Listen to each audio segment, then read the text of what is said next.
Hello दोस्तों, आज का हमारा टॉपिक है UP board solution class 12 biology chapter 12 पारितंत्र।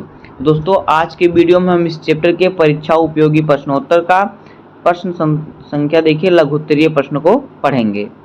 लघुत्तरीय प्रश्नोत्तर को पढ़ेंगे। तो देखिए, जो हमारे बोर्ड एग्जाम में लघुत्तरीय प्रश्न पूछे जाते हैं तो उन प्रश्नों को आज हम इस चैप्टर के प्रश्नों को हल करेंगे। तो आइए देखते हैं प्रश्न संख्या 1 क्या है। देखिए, प्रश्न 1 क्या कह रहा है कि उत्पादक और उपभोक्ता में अंतर बताइए। देखिए, यह क्वेश्चन 2013 और 14 और 17 में पूछा गया था। तो उत्तर देखिए, उत्पादक तथा उपभोक्ता में अंतर। एक तरफ मारा है उत्पादक और एक तरफ मारा है उपभोक्ता। तो आइए इसका अंतर समझते हैं। देखिए, पहले देखते हैं हम उत्पादक में। तो देखिए, उत्पादकों की श्रेणी में वनस्पतियों को रखा जाता है और उपभोक्ता में देखिए इसके अंतर्गत उन जीवों को रखा जाता है जो भोजन के लिए उत्पादों पर निर्भर रहते हैं, उत्पादों पर वनस्पतियों पर निर्भर रहते हैं। अब देखिए, उत्पादक में दूसरा, ये स्वपोषी होते हैं और जो उपभोक्ता होते हैं ये परपोषी होते हैं, दूसरे जीव पर आधारित रहते हैं। उत्पादक में देखिए, सूर्य के प्रकाश की उपस्थिति में प्रकाश संश्लेषण की क्रिया द्वारा अपना भोजन का निर्माण करते हैं उत्पादक जो होते हैं पेड़ पौधे। और देखिए, उपभोक्ता, प्रकाश संश्लेषण की क्रिया नहीं होती अतः स्वयं भोजन का निर्माण नहीं कर पाते। आगे देखिए, अगला नंबर देखिए, उत्पादक में उत्पादक एक ही प्रकार के होते हैं और देखिए उपभोक्ता ये निम्नलिखित प्रकार के होते हैं। नंबर 1, शाकाहारी या प्राथमिक उपभोक्ता। दूसरा है द्वितीयक उपभोक्ता जो कि शाकाहारी को खाते हैं, जो शाकाहारियों को खाते हैं। पहला शाकाहारी या प्राथमिक उपभोक्ता और फिर द्वितीय उपभोक्ता जो शाकाहारियों को खाते हैं। तीसरा देखिए, तृतीय या उच्च श्रेणी के उपभोक्ता जो शाकाहारी एवं प्राथमिक उपभोक्ता का भोजन के रूप में खाते हैं। अब देखिए, उत्पादक में अगला नंबर, इसके द्वारा भोज्य पदार्थ के रूप में ऊर्जा का उत्पादन होता है। और देखिए, उपभोक्ता में ये उत्पादकों द्वारा उत्पन्न भोज्य पदार्थों का उपयोग करते हैं। अब देखते हैं प्रश्न संख्या 2 क्या है। देखिए, घास स्थल पारिस्थितिक तंत्र की एक प्रारूपिक खाद्य श्रृंखला का वर्णन कीजिए या फिर खाद्य श्रृंखला पर टिप्पणी लिखिए। तो उत्तर देखिए, खाद्य श्रृंखला सभी जीवों को अपना जीवन तथा जीव क्रिया चलाने के लिए ऊर्जा की आवश्यकता होती है। सभी जीवों को अपनी जो है क्रिया करने के लिए, कुछ भी कार्य करने के लिए ऊर्जा की आवश्यकता होती है। तो पृथ्वी पर ऊर्जा का प्राथमिक एकमात्र स्रोत है सूर्य। इस सूर्य को केवल हरे पौधे परहरित द्वारा कर पाते हैं और इसी ऊर्जा का हस्तांतरण विभिन्न श्रेणियों के जंतुओं में खाद्य स्तरों के द्वारा होता है। देखिए, हरे पौधे प्रकाश से द्वारा क्या करते हैं, परहरित द्वारा प्रकाश ग्रहण करते हैं जिससे वो ऊर्जा ग्रहण करते हैं और इसी पौधे को खाकर जंतु ऊर्जा बढ़ाते हैं, ऊर्जा प्राप्त करते हैं। प्रत्येक स्तर पर विभिन्न रूपों में 90% ऊर्जा का अपव्यय होता है जिसमें कुछ ऊर्जा का इस्तेमाल धारक जीव स्वयं करता है। एक खाद्य श्रृंखला में खाद्य स्तरों की संख्या 4 से 5 तक हो सकती है। आगे देखिए, इस प्रकार ऊर्जा इन खाद्य स्तरों के सभी जीवों में होकर एक सीधी रेखा में प्रवाहित होती है और इस प्रकार के जीवों को एक श्रृंखला के रूप में पहचाना जा सकता है। यही श्रृंखला खाद्य श्रृंखला या आहार श्रृंखला है। अर्थात खाद्य श्रृंखला विभिन्न प्रकार के जीवधारियों का वह क्रम है जिसके द्वारा एक पारिस्थितिक तंत्र में खाद्य पदार्थों के रूप में ऊर्जा का प्रवाह एक सीधी दिशा में होता है। किसी भी खाद्य श्रृंखला के लिए हरे पौधे सूर्य के प्रकाश की ऊर्जा को रासायनिक ऊर्जा में बदलकर खाद्य पदार्थों का निर्माण करते हैं तथा उसे संचित करते हैं, अतः ये उत्पादक कहलाते हैं। शाकाहारी जंतु इन उत्पादकों से अपना भोजन प्राप्त करते हैं, अतः ये प्रथम श्रेणी के उपभोक्ता हैं। मांसाहारी जीव अपना भोजन के लिए इन शाकाहारी व अन्य मांसाहारियों पर निर्भर करते हैं। देखिए, जो प्राथमिक उपभोक्ता है वो क्या है, पेड़ पौधे हैं। जो सूर्य के प्रकाश से अपना भोजन बनाते हैं। और जो द्वितीय उपभोक्ता हैं ये क्या करते हैं, ये पेड़ पौधों को खाकर अपना भोजन बनाते हैं इस प्रकार से। और जो मांसाहारी जीव हैं वो शाकाहारी और फिर मांसाहारियों पर निर्भर रहते हैं। शाकाहारी को खाकर अपना भोजन बनाते हैं जो मांसाहारी हैं। अब देखिए आगे, ये द्वितीय अथवा तृतीय श्रेणी के उपभोक्ता हैं। कौन? जो मांसाहारी हैं। इसी प्रकार के खाद्य श्रृंखलाओं जो एक दूसरे के जीव के लिए भक्षक के लिए एक घास के मैदान में होते हैं में से एक वह है जिसे टिड्डे अर्थात प्रथम उपभोक्ता पौधे से अपना भोजन प्राप्त करते हैं। टिड्डों को मेढक खा जाते हैं। देखिए टिड्डे हैं ये पौधों को पत्तियां खाकर अपना भोजन करते हैं और जो टिड्डे इन्हें मेढक खा जाते हैं। और मेढकों को सर्प खा जाता है, सर्प अपना भोजन बना लेते हैं। अंत में सांपों को बाज अपना भोजन बना लेता है। आगे देखिए, यहाँ मेढक एक कीटाहारी तथा द्वितीय श्रेणी का उपभोक्ता है, जबकि मेढक को अपना भोजन बनाने वाला सर्प मांसाहारी तथा द्वितीय श्रेणी का उपभोक्ता है और सर्प को खा जाता है जिसको कोई नहीं खाता, अर्थात बाज जो है उच्चतम मांसाहारी अथवा सर्वोत्तम उपभोक्ता है। तो देखिए चित्र में भी आप देखेंगे, किसी भी खाद्य श्रृंखला में वैकल्पिक रास्ते में बनने से वह खाद्य जाल में बदल जाता है। जैसे हरे पौधों को खाने वाले चूहे भी हो सकते हैं तथा चूहों को सर्प खा जाते हैं, अर्थात सर्प के लिए मेढक के साथ चूहा भी वैकल्पिक भोजन है। मतलब विकल्प है, चूहा भी खाता है और मेढक भी खाता है। इसी प्रकार बाज के लिए चूहा, सर्प तथा मेढक तीनों वैकल्पिक भोजन हुए। यहाँ पे देखिए यहाँ पे टिड्डा बैठा हुआ है। तो टिड्डा क्या करता है, टिड्डा पौधे को खा रहा है और यहाँ पे जो मेढक है ये टिड्डे को खा जाएगा और मेढक को सर्प खा जाएगा और सर्प को बाज खा जाएगा। तो देखिए ये जो है प्रथम श्रेणी का उपभोक्ता कौन हुआ, टिड्डा हुआ, दूसरी श्रेणी का मेढक हुआ और तृतीय श्रेणी का सर्प हुआ और उच्च श्रेणी का बाज हुआ। अब आगे देखिए, किसी भी खाद्य श्रृंखला अथवा इनसे बने खाद्य जाल में मृत जीवों का तथा इनके मृत अंगों अथवा इनके द्वारा त्यागे गए कार्बनिक पदार्थ से मलमूत्र पदार्थों के विभिन्न चक्रों के लिए कच्चे पदार्थ में बदलने वाले अपघटक भी होते हैं। खाद्य श्रृंखलाएं प्रमुखतः निम्नलिखित 3 प्रकार की होती हैं। नंबर 1 देखिए क्या है, परभक्षी श्रृंखला। यह श्रृंखला उत्पादकों अर्थात हरे पौधे से आरंभ होती है तथा छोटे जंतुओं से क्रमशः बड़े जंतुओं में जाती है। दूसरा नंबर है परजीवी श्रृंखला। यह श्रृंखला भी हरे पौधे से ही अपना आरंभ होती है किंतु बड़े जीवों से छोटी की ओर चलती है। अब देखिए तीसरा है मृत परजीवी श्रृंखला। देखिए यह श्रृंखला मृत जीवों या मृत कार्बनिक पदार्थों से सूक्ष्म जीवों की ओर चलती है। अब आगे देखिए प्रश्न संख्या 3 क्या कह रहा है, खाद्य जाल पर टिप्पणी लिखिए। तो देखिए उत्तर, खाद्य जाल हमारा हेडिंग है। देखिए विभिन्न खाद्य श्रृंखलाएं मिलकर खाद्य जाल बनाती हैं। किसी एक ही पारितंत्र में एक से अधिक खाद्य श्रृंखलाएं पाई जाती हैं। ये पारितंत्र में भोजन प्राप्ति के वैकल्पिक पक्ष हैं। जिस पारितंत्र में जितनी अधिक खाद्य श्रृंखलाएं होती हैं वह उतना ही स्थिर होता है। एक घास पारितंत्र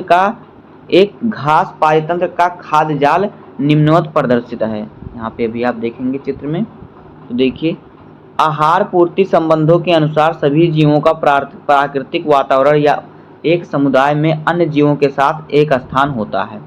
सभी जीव अपने पोषण या आहार के स्रोत के आधार पर आहार श्रृंखला में एक विशेष स्थान ग्रहण करते हैं जिसे पोषण स्तर के नाम से जाना जाता है।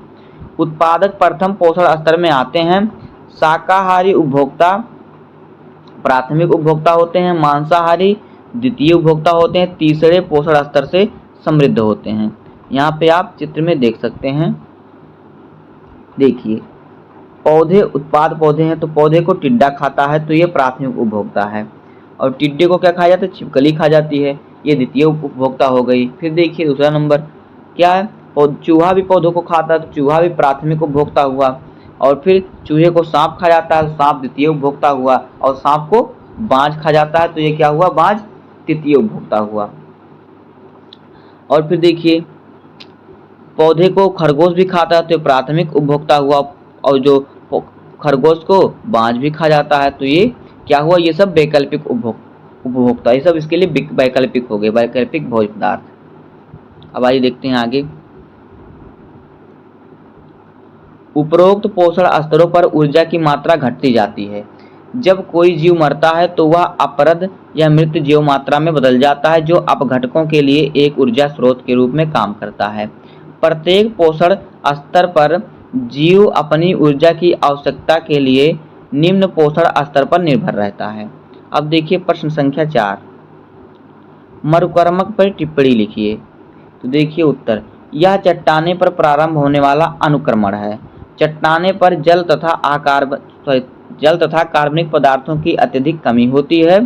चट्टानों पर सर्वप्रथम स्थापित होने वाला प्राथमिक समुदाय क्रस्टोज लाइकेज का होता है। मरुकर्मक में एक समुदाय निश्चित अवधि के पश्चात दूसरे समुदाय से विस्थापित हो जाता है। इस क्रम में निम्न अवस्थाएं पाई जाती हैं। नंबर 1 देखिए कौन अवस्था है, क्रस्टोज लाइगेज अवस्था। अनावृत चट्टानों पर सर्वप्रथम क्रस्टोज लाइगेज जैसे राइजोकार्पन, लिकोनोरा, गैफिस आदि उगते हैं। लाइकेन से स्रावित अम्ल चट्टाने का अपक्षय करते हैं। लाइकेन की मृत्यु से कार्बनिक पदार्थ एकत्र होने लगते हैं। अब देखिए अगला क्या है, फोलियोज लाइकेन अवस्था। देखिए मृदा की पतली परत पर फोलियोज लाइकेन जैसे पामलिया, डर्मेटोकार्पन, फाइसिया, जेंथोरिया आदि उगते हैं। इनकी मृत्यु होने से मृदा तथा कार्बनिक पदार्थों की मोटी परत बन जाती है। इनके फलस्वरूप आवास फोलियोज लाइकेन के लिए अनुपयुक्त हो जाता है। अब देखिए आगे, मास अवस्था। चट्टानों पर मृदा तथा ह्यूमस की मोटी परत आवास को मास के लिए उपयुक्त बना देती है। इस आवास में पॉलीड्राइकम, टाटुला, फ्यूनेरिया, पोगोनेटम आदि सफलतापूर्वक उगते हैं। बायोफ्राइटा के नियंत्रण अपघटन से चट्टानों पर कार्बनिक पदार्थ से युक्त मोटा स्तर बन जाता है। अब आवास शाकीय पौधे के लिए उपयुक्त बनने लगते हैं। देखिए चट्टाने पर क्या होता है, कोई जंतु अगर मर जाता है चट्टाने पर तो उसका जो मृत शरीर होता है वो एक प्रकार का परत बना लेता है। उस परत पर क्या होते हैं, ये सभी घासें उग जाती हैं। अब देखिए अगला है शाक अवस्था। तो देखिए शाक अवस्था क्या है, शाकीय पौधे के लिए आवास के उपयुक्त हो जाने से पोवा, फेस्टुका, एरिस्टिडा, ट्राइडेक्स, एजीरेटम आदि शाकीय पौधे उग जाते हैं। चट्टानों का निरंतर अपक्षय होता रहता है, ह्यूमस की मात्रा बढ़ती रहती है। इसके फलस्वरूप झाड़ीदार पौधे का आक्रमण प्रारंभ हो जाता है। देखिए चट्टानें छोटे छोटे टुकड़े में टूटती रहती हैं तो इकट्ठा होकर मिट्टी बन जाती हैं। उस मिट्टी में ये शाकीय जो होते हैं शाक पौधे उगते रहते हैं। अब देखिए झाड़ीय अवस्था। चट्टानों पर ह्यूमस युक्त मृदा की मोटी परत बन जाने से शाकीय पौधे के मध्य झाड़ीदार पौधे उगने लगते हैं, जैसे कैपेरिस, कैसिया, यूरेना, क्रोटालेरिया आदि। झाड़ियों के उगने के कारण चट्टान अपक्षय के कारण मृदा में बदलने लगती हैं। वृक्षों का अतिक्रमण प्रारंभ हो जाता है। अब देखिए चरम अवस्था। मरुस्थलीय वृक्ष आवास में वृद्धि करने लगते हैं। ये वृक्ष अपने आवास के साथ संतुलन बनाए रखते हैं। इसके फलस्वरूप वन क्षेत्रों का विकास हो जाता है। वृक्षों का समुदाय लगभग अस्थायी समुदाय होता है। अब देखिए अगला प्रश्न, प्रश्न संख्या 5, जलकर्मक अनुक्रमण एवं मरुकर्मक अनुकरण में अंतर स्पष्ट कीजिए, अंतर बताइए। तो देखिए उत्तर, वह अनुक्रमण जो जलीय आवास में प्रारंभ होता है जलकर्मक अनुक्रमण कहलाता है, जैसे कि तालाब झील का अनुक्रमण। और फिर इस अनुक्रमण के अंतिम चरण में आने से पहले ही जलाशय लुप्त हो जाता है और वहां चरम समुदाय के रूप में वृक्षों का बाहुल्य स्थापित हो जाता है। इसके विपरीत अनुक्रमण जो अत्यंत शुष्क वातावरण अर्थात जहां जल की अत्यधिक कमी बनी रहती है में प्रारंभ होता है मरुकर्मक अनुक्रमण कहलाता है, जैसे कि नग्न चट्टानों एवं बालू के टीलों पर मरुस्थल आदि का अनुक्रमण। नग्न चट्टानों के अनुक्रमण को शैलकर्मक तथा बालू के टीलों पर अनुक्रमण को बहुक्रियक्रमक अनुक्रमण भी कहा जाता है। अब आइए देखते हैं अगला प्रश्न, प्रश्न संख्या 6, देखिए, प्रकृति में कार्बन चक्र का एक रेखीय चित्र सहित वर्णन कीजिए। तो उत्तर देखिए, कार्बन को जीवों का आधार माना जाता है। सजीव शरीर के शुष्क भार का 49% भाग कार्बन से बना होता है और जल के पश्चात यही आता है। यदि हम भूमंडलीय कार्बन की पूर्ण मात्रा की ओर ध्यान दें तो हम देखेंगे कि समुद्र में 71% कार्बन विलेय के रूप में विद्यमान है। यह सागरीय कार्बन भंडार वायुमंडल में कार्बन डाइऑक्साइड की मात्रा को नियमित करता है। वायुमंडल में कार्बन डाइऑक्साइड संपूर्ण आयतन का लगभग 0.03% होता है। आगे देखिए, जीवाश्मी ईंधन भी कार्बन के एक भंडार का प्रतिनिधित्व करता है। कार्बन चक्र वायुमंडल, सागर, जीवित एवं मृत जीवों द्वारा संपन्न होता है। एक अनुमान के अनुसार जीवमंडल में प्रकाश संश्लेषण के द्वारा प्रतिवर्ष 4 × 10⁻13 किलोग्राम कार्बन का स्थिरीकरण होता है। कार्बन की कुछ मात्रा CO2 कार्बन डाइऑक्साइड के रूप में उत्पादकों एवं उपभोक्ताओं की श्वसन क्रिया के माध्यम से वायुमंडल में वापस आती हैं। आगे देखिए, इसके साथ ही भूमि एवं सागरों की कचरा सामग्री एक मृत जीवों के कार्बनिक पदार्थ के अपघटन प्रक्रिया के द्वारा भी कार्बन डाइऑक्साइड की काफी मात्रा अपघटकों द्वारा छोड़ी जाती है। यौगिकीकृत कार्बन की कुछ मात्रा अवसादों में नष्ट होती है और संचरण द्वारा निकाली जाती है। लकड़ी के जलाने, जंगली आग एवं जीवाश्मी ईंधन के जलने के कारण कार्बोनेटी चट्टानें तथा ज्वालामुखी क्रियाएं आदि अतिरिक्त स्रोतों द्वारा वायुमंडल में कार्बन डाइऑक्साइड को मुक्त किया जाता है। आगे देखिए, यदि सड़ने गलने की प्रक्रिया धीमी हो जाए तो कार्बन यौगिक की बहुत अधिक मात्रा का भंडारण हो जाएगा। जब ये पृथ्वी में दब जाते हैं तो इनका अपघटन नहीं हो पाता। धीरे धीरे ये तेल एवं कोयला में परिवर्तित हो जाते हैं। तेल और कोयले को जब जलाया जाता है तो कार्बन पुनः वायुमंडल में आ जाता है। कार्बनिक कार्बन के पृथ्वी में दब जाने से लाइमस्टोन चट्टान बनती है। इस चट्टान के क्षरण से कार्बन डाइऑक्साइड वायुमंडल में पुनः वापस आ जाता है। आगे देखिए, वायुमंडल में कार्बन डाइऑक्साइड की मात्रा संतुलित होती है, किंतु मानवीय क्रियाकलापों के कारण इसका संतुलन बिगड़ रहा है। तेजी से जंगल का विनाश तथा परिवहन एवं ऊर्जा के लिए जीवाश्मी ईंधनों को जलाने आदि में महत्वपूर्ण रूप से वायुमंडल में कार्बन डाइऑक्साइड मुक्त करने की दर बढ़ रही है। देखिए, आज अब इस समय क्या हो रहा है, कार्बन डाइऑक्साइड की जो मात्रा है क्या हो रही है, इसकी जो मात्रा है क्या हो रही है, संतुलित होती है, किंतु आज के समय में बिगड़ रहा है क्योंकि जंगलों का तेजी से सफाया हो रहा है जिससे कार्बन डाइऑक्साइड बढ़ रहा है। तो इसका क्या होगा, ऑक्सीजन की कमी हो रही है। तो जो पेड़ पौधों का कटाया हो रहा है, कटाकर रास्ते बना जा रहे हैं और फिर ईंधन के रूप में उपयोग किया जा रहा है। तो इस प्रकार से जो होगा, कार्बन डाइऑक्साइड अधिक हो जाएगा और ऑक्सीजन की मात्रा कम हो जाएगी, जिससे मनुष्य को सांस लेने में दिक्कत होगी। तो देखिए, ये हमारा चित्र है कार्बन चक्र का रेखा चित्र। तो आप इसे देख लीजिए एक बार ध्यान से। अगर आएगा चित्र आपको बनाने के लिए तो आप यहाँ से इसे बना दीजिएगा। देखिए, चित्र कार्बन चक्र का रेखा चित्र, आप इसे स्क्रीनशॉट भी ले सकते हैं। देखिए, यहाँ पे हमारा सूर्य का प्रकाश, सनलाइट, सूर्य का प्रकाश, और पौधे क्या होते हैं, सूर्य के प्रकाश से अपना भोजन बनाते हैं। और अगर ये देखिए यहाँ पे क्या है, CO2 सर्कल, ये देखिए हमारा CO2 सर्कल है। इस प्रकार से देखिए यहाँ पे CO2 आता है, पौधे यहाँ से CO2 बनाते हैं, CO2 गैस से। फिर यहाँ पे देखिए, अगर ये मिट्टी में कहीं दब गया तो ये एक प्रकार से क्या बन जाता है, चट्टान बन जाता है। तो ये चट्टान अगर हम जलाएंगे इसे, देखिए कहीं अगर कोयला बन गया तो इसे अगर मिलों में जलाएगा तो इस प्रकार से ये फिर कार्बन डाइऑक्साइड अपना फिर वापस वायुमंडल में चला जाता है। अब आगे देखिए, प्रश्न संख्या 7, पारिस्थितिक तंत्र में मानव की भूमिका शीर्षक पर टिप्पणी लिखिए। देखिए उत्तर, बहुत पुराने समय में मनुष्य प्राकृतिक पारिस्थितिक तंत्र को नष्ट करके अपनी इच्छा अनुसार बदलता रहा है। उसे मकान बनाने के लिए और ईंधन के लिए लकड़ी की आवश्यकता होती है। साथ ही वह अपनी इच्छा अनुसार विभिन्न फसलें उगाने व फलों के उद्यान लगाने के लिए भी प्राकृतिक पारिस्थितिक तंत्र को नष्ट करता रहा है। जिस समय संसार में कम मानव थे, प्राकृतिक पारिस्थितिक तंत्र कम ही नष्ट होता था और मामूली रूप से बदल पाता था, परंतु जनसंख्या बढ़ने के साथ साथ रहने के लिए वह सड़क, आज बनाने के लिए स्थान की आवश्यकता, मकान बनाने के लिए सामग्री, ईंधन की आवश्यकता, खेती के लिए भूमि की आवश्यकता बढ़ती गई, जिस कारण प्राकृतिक पारिस्थितिक तंत्र को उत्पादन इत्यादि के विचार के बिना ही नष्ट कर दिया गया या उसका स्वरूप बदल दिया गया। इस प्रकार धीरे धीरे संतुलित पारिस्थितिक तंत्र समाप्त होने लगे, क्योंकि ऊर्जा और दूसरे पदार्थों का संतुलन मनुष्यों व जंतुओं द्वारा नष्ट कर दिया गया। आगे देखिए, मिट्टी की ऊपर की उपजाऊ सतह अथवा परत वायु व वर्षा के जल द्वारा अपरदन से नष्ट होकर वनस्पति विहीन हो गई।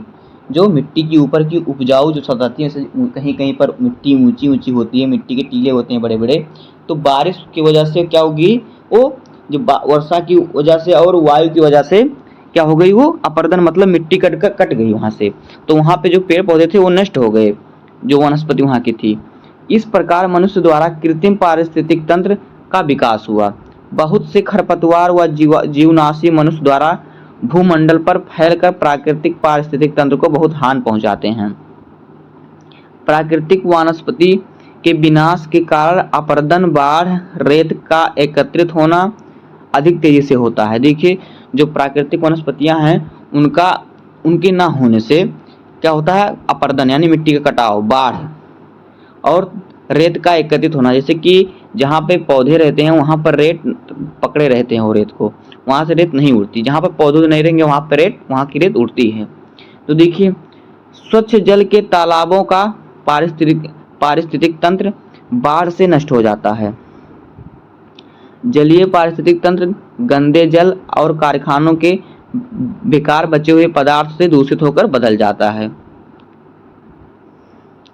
इसी प्रकार कोयला, गैस व तेल की अधिक मात्रा में जलने से वायु दूषित हो जाती है, क्योंकि इनके जलने से कार्बन डाइऑक्साइड, सल्फर डाइऑक्साइड व धुएं के छोटे छोटे कण पौधे की वृद्धि पर प्रभाव डालते हैं।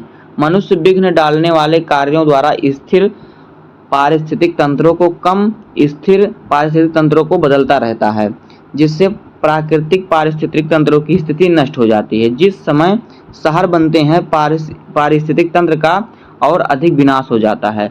खाद्य आपूर्ति में आने वाली फसलों के कारण पारिस्थितिक तंत्रों को बदलना अत्यधिक आवश्यक होता जा रहा है। तो बस दोस्तों, इस प्रकार से हो जाएगा इस चैप्टर का लघु उत्तरीय प्रश्न। उम्मीद है कि आपको वीडियो पसंद आया होगा। अगर आपको वीडियो पसंद आया हो तो वीडियो को लाइक कर दीजिएगा, और चैनल पर नए हैं तो सब्सक्राइब कर दीजिए। मिलते हैं किसी नेक्स्ट वीडियो में, तब तक के लिए धन्यवाद। जय हिंद।